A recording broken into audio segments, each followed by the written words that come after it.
We can tell you that the Independent National Electoral Commission has announced the Imo State Governor, Hope Uzodinma, as the winner of the state governorship election held on Saturday. The state returning officer for the election, Professor Abayomi Fashina, who is also the Vice Chancellor of the Federal University of Oye-Ekiti, Ekiti State, announced the results on Sunday morning at the INEC State Collation Center in Owerri, the state capital. He declared Uzodinma of the All Progressive Congress as the winner of the election with 540,308 votes, while Samuel Anyanwu of the People's Democratic Party came a distant second with a total of 71,503 votes. Ethan Achonu of the Labour Party polled 64,081 votes to come third in the election. I, Professor Fashina Abayomi Sunday, hereby satisfied that I'm the returning officer for the 2023 Imo State governorship election held on the 11th day of November 2023. The election was contested and the candidate received the following votes. Party ADP Nwoga Onyekachi Steve scored 2947. Party APC, represented by Uzodinma Odidika Good Hope, scored 540,308, 540308. Ejiogu Anthony, Party Abga, scored 6392. Party PDP, represented by Anyanwu Samuel Nemeka, scored 71503 votes. 71503 votes. Party PRP, represented by Ichiodu, scored 265. Party SDP, represented by Ekwele Belem Obina Bright, scored 717. Party YPP, represented by Okwara KMD Chino, score 1075.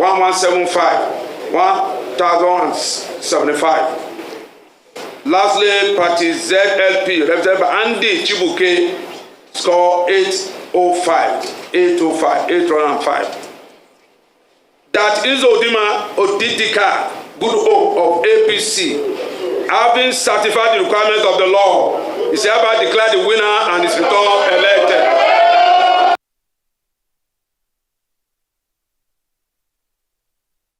And as we continue our in-depth coverage of the off-cycle elections in Nigeria, our correspondents in Owerri, the Imo State capital, including Oba Adeoye, Charles Ahauku, Saturday Ochia, and Emeka Moye, are standing by to give us the overall assessment of the election in the state. Good afternoon, Oba. Great to have all of our team members present, but Oba, of course, you have the mic. Please tell us, now that Hope Uzodinma has been confirmed as the governor and will remain governor for the next 4 years, what's the sense that you're getting in the atmosphere? Do you get a sense of satisfaction from the electorate? There's nothing that looks like satisfaction on the part of the electorate, although activities have returned to normal this morning, people going about their daily activities, but some businesses are shut in observance of the Monday sit-at-home. It was in place even before the election, but today people are going about moving from one point to another in Owerri, the state capital, although the other contestants in that election have rejected that result, but the APC have continued to celebrate the elections. The security operatives are returning. Some have returned to their bases, patrolling the capital. You can see some of them on the screen. Speak. My colleagues are with me, and together we'll be taking a review of that election. Charles, I'll start with the security situation during the election. Charles, what are your observations for the security situation during that election? Well, right on time. Very question that's coming. Opportunity. I'm sure our viewers can, hear and see what's happening around us now. should I say, a unit of special police squad, moving out of state police headquarters, still trying to maintain that level of vigilance that we noticed, a whole lot during our coverage of the elections. Talking about security, in general terms, well, it's not been over the top. Before the elections commenced on morning, in the build up to it, there was a lot of talk about the likely dangers, the likely hotspots, and all of that. So the police, I'm sure, got their acts together.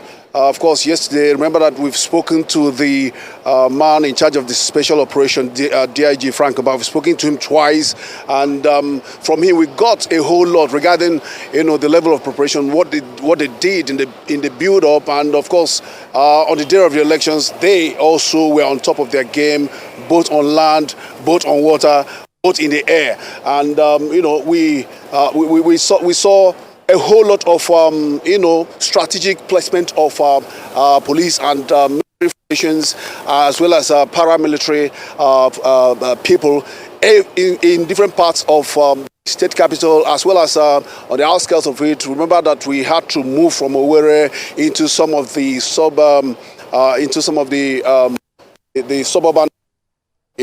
city, and we noticed that security was the security arrangement was very, very substantial, but I played a role in making sure that we didn't experience most of those fears. Elements were on.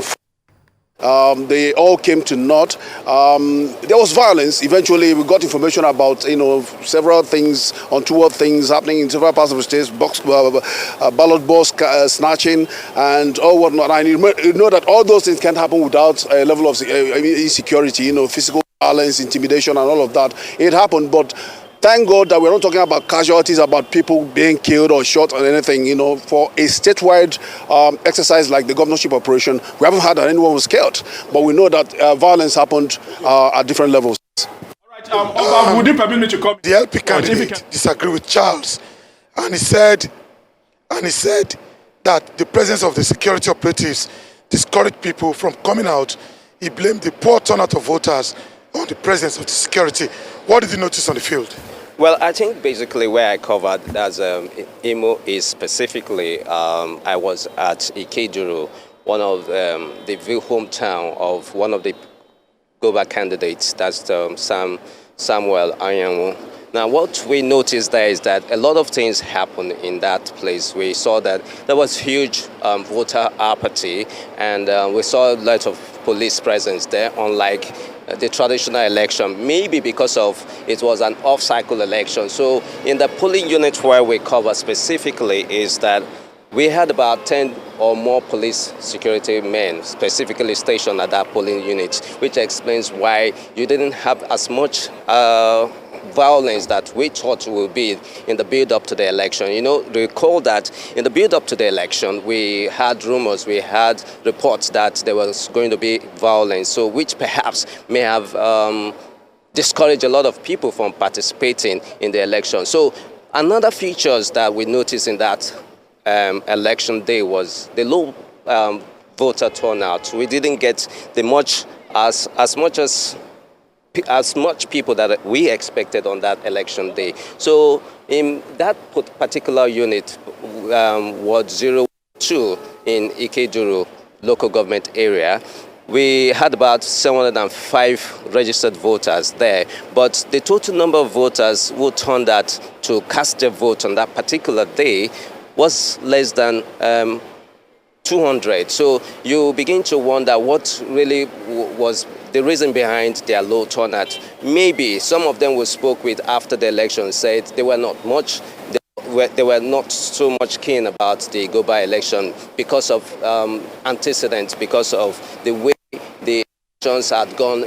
So that really discouraged them from participating in the elections, Oba. And also we noticed that police presence both on land and in the air was very over, and which explains why we couldn't get a lot of violence in this regard.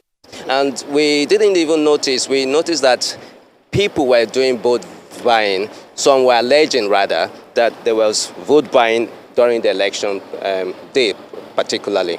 Thank you so much. Emeka, let me go to Saturday right now. Let's talk about the performance of INEC in that election.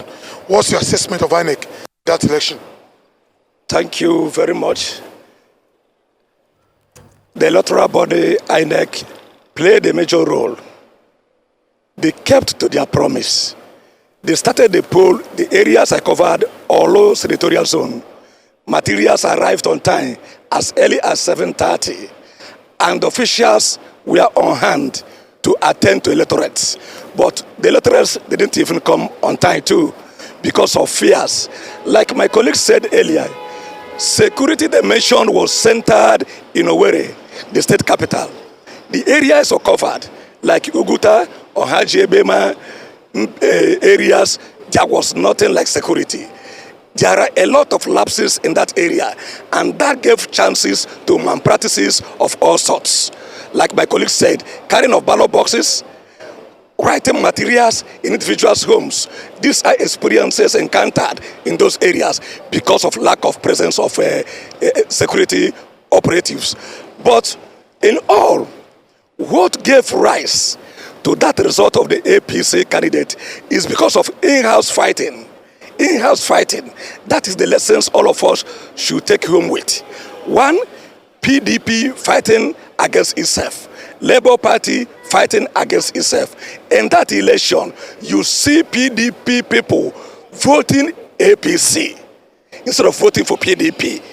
You also see Labour Party people voting for APC instead of voting for Labour Party because of wranglings that have been there for over the years. They refuse to settle it, and that is the outcome that the APC scored such 500 and something votes, whereas they too, they didn't score anything. Thank you so much. So back to you, Aaron, in Lagos. I want to say thank you very much, Oba Adeoye and the crew there in Imo State. Well,